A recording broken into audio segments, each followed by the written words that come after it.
Even though this is season 13 of Heartland Waterfowl, it all started with coming to Canada 14 years ago to film our pilot episode. And having hunted waterfowl in the Midwest, I really had only heard about what Canada was and how special it was, but until you experience it for yourself, it's unlike any other place. It's like everyone says, it's the Mecca.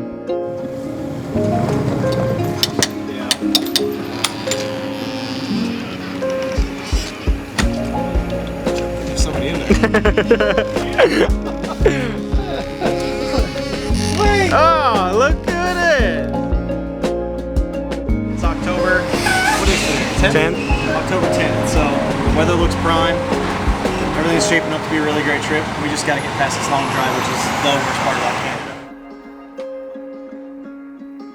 Canada. So the biggest thing for me in coming to Canada is not only the different opportunities of hunting and the different species, but just being up here in this beautiful, beautiful terrain with the vast amount of waterfowl around.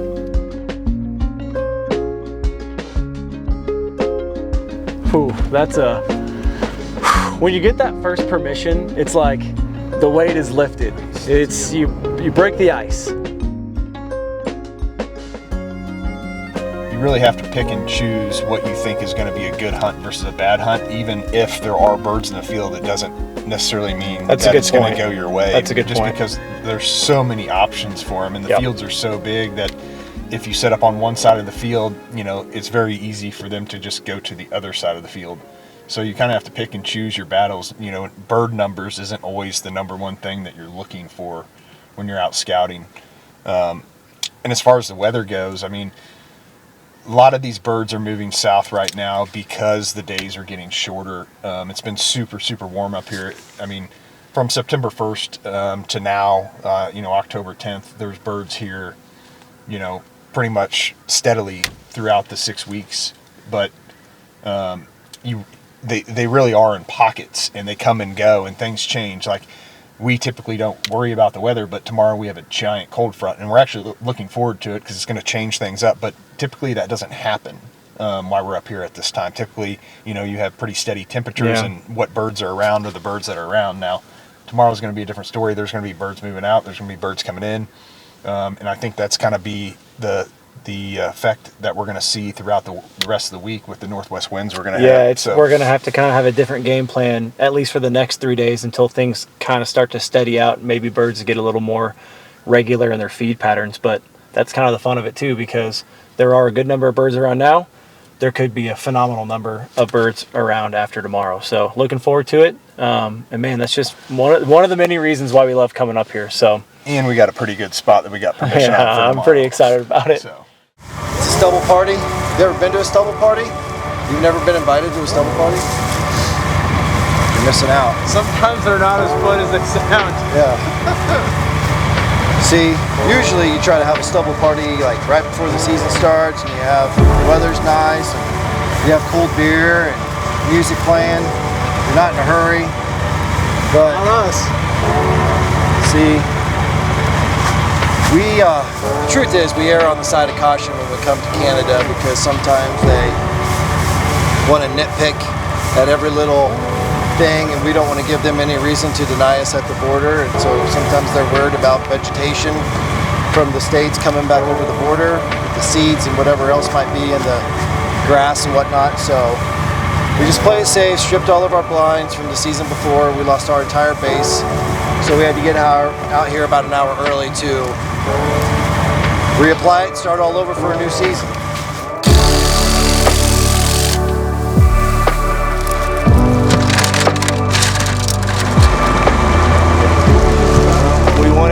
We wanted some waterfowl weather, and we definitely got it.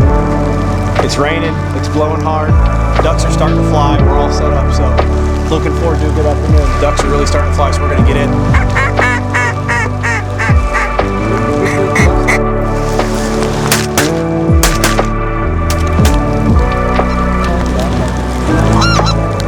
Ducks in front. Right here, ducks in front, in the hole.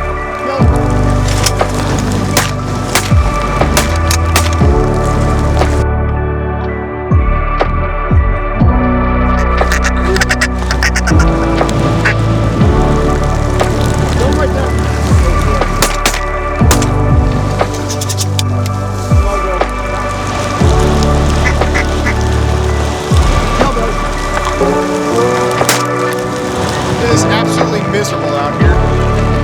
First day in Canada. Big cold front coming in. It's raining like no other, but we are on the ducks. We literally 5 more ducks and then the 3 camper guys are already shooting. So we were gonna shoot some snows, but we're gonna shoot these ducks and get out of here.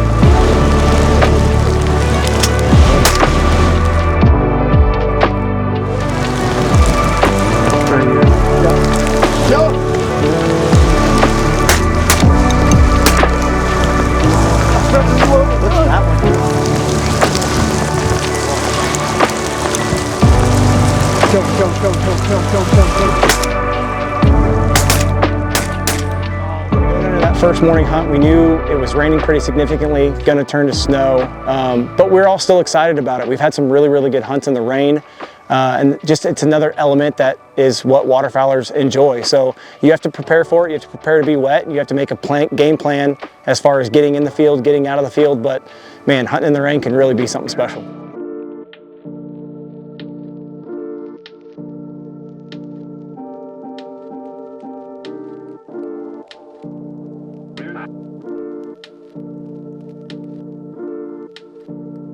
So, surprisingly, we're actually going to hunt the same field that we hunted yesterday. There were so many ducks in there, and we never really shot into any big groups or anything like that. We kind of got in, got out. When we watched it last night in the snow, they're right back in there thick, feeding heavy. So, there's no precipitation today. There's probably 2 inches, maybe 3 inches of snow on the ground. So, you have the white blanket of snow, so the decoys will really pop. We're mainly wanting to shoot the ducks. So, we're going to run our duck spread, mojos in the kill hole, and then we're going to sprinkle in the fully flocked silhouettes just to give it more of a presence, especially in the air, the snow. The bigger the black blob, the more you're going to have pulling power. So we're going to run 10 dozen of the fully flocked silhouettes, more on the outside edges, and so again, just for looks. And there are darks around here, so odds of seeing those are good, but man, everyone likes hunting in the snow. So super excited. We're going to load the trailer up, get out in the field, and I think we got about an hour and a half, so looking forward to shooting more ducks.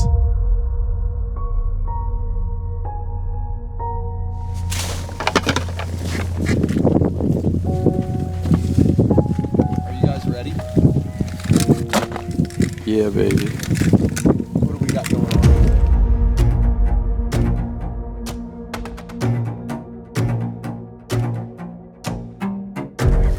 Mama. Going right there. See ya. See ya. That was sweet. I'll take that all day.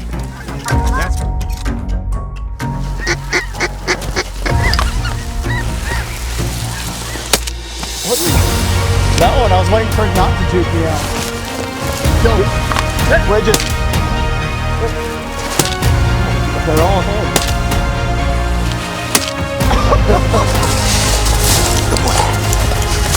Well, that's a cotton top mashup. Go there. Oh, hold on. I'll get that one. Nice. That one, I think, died on impact. Nice. Okay. Okay. We're just picking away at the geese while we're waiting for the ducks to fly. We said this was going to be a duck shoot, but now we're shooting specks and shooting little geese. But I will take it all morning long.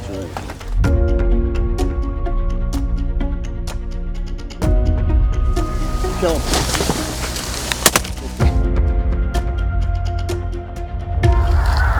When it comes to scouting up here, since we've been coming up here so long, the first thing that I do when we get up here is get on Onyx and look at prior pins and just look at the areas that we've hunted in the past. And you'll see a lot of similarities with those, but at the same point in time, I use them as a guide to also go look at other areas that we haven't been to before or get off the beaten path away from all the pressure. With the south hill. So me and Logan watched this morning, and the way this field lies, you couldn't exactly see where the birds were feeding at. We could just watch them come off roost water, come land in here. Well, now that we're down in here, they're kind of hanging out in a low-lying spot that's actually dry. So we're just trying to make a decision on the best place to be able to set up to catch these birds trading back and forth. Right there. Set your spread. They should come in, sit down. side shoot.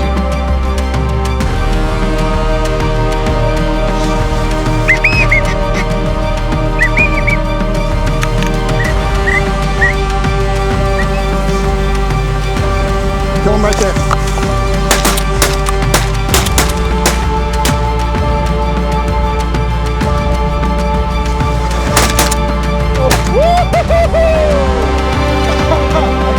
Look at the feathers. Good boy. Get in. All right, let's get in.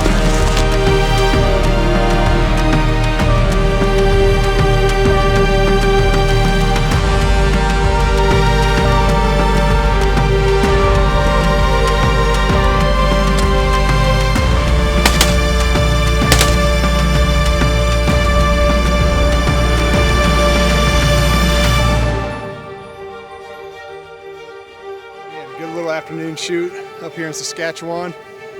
We got a couple more days left. We got a snow feed we found this morning that we're gonna hunt tomorrow morning. But yeah, we had a great afternoon mallard shoot. Shot 30 birds or so, maybe a few more, but couldn't ask for any more. Sun peaked out a little bit and the birds started finishing great. So can't wait to finish up the last 2 days here in Saskatchewan. Well, it's morning number 4 here in Canada, and we finally get to throw our snow goose decoys. Typically, when we're hunting snow geese, you want a lot of wind, and unfortunately, the next 2 days, we're not gonna have it. It's 2 to 5 miles an hour at most from the south. So these birds are coming from a roost to the north, and so we're just gonna keep it fairly loose and try and make it look as big as possible. We have a really good rock pile hide. We're basically gonna be side shooting them today, so. Here they come, left side. Yep, 2 of them. They're right there.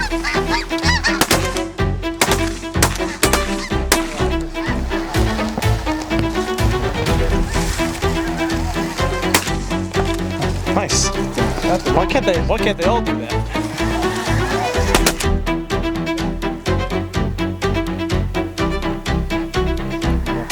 We're just competing with the feed, but now we might be just catching some trading back and forth soon. Single. On it. Logan.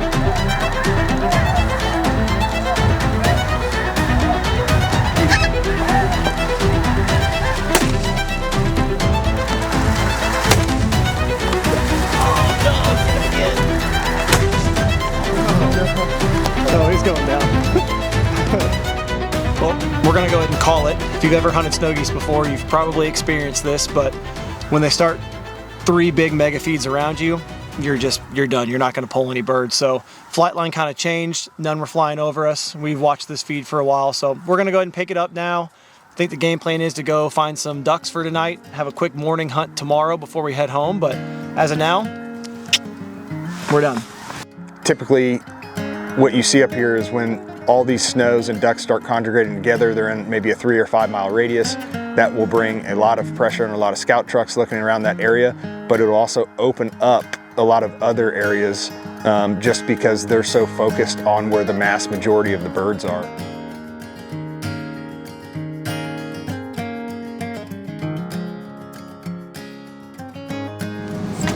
Nice. Nice. Oh, cheese full.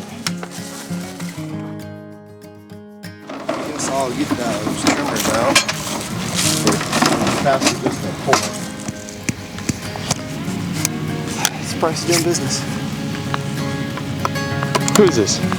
Kill, kill, kill!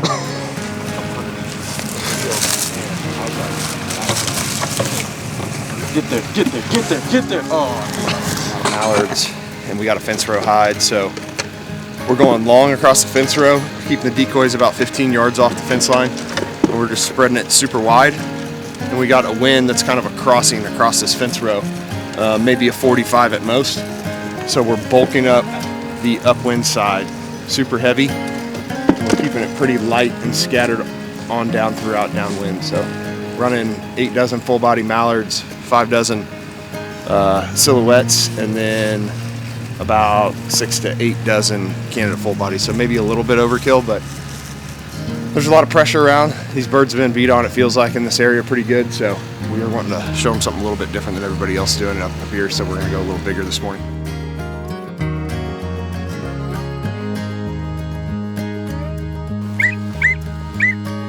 Still in there. We're on the board, boys. We're on the board. Go. You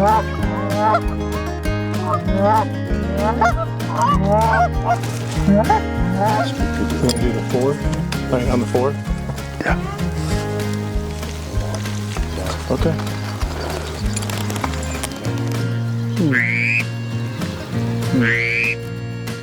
Killed it.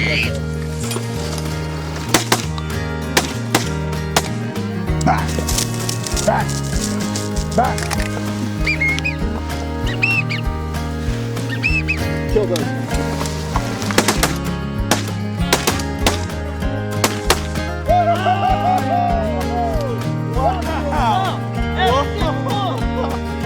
That was awesome. They came in. I was watching those mallards, and then I heard. That was awesome. That was so cool. Oh, I'm not looking forward to this drive. Let's go. I'm not looking forward to this drive. My man, my man, Good game, my fellas. man, my man. Good game, fellas. I feel like I just got done with 18 holes of golf with my pals.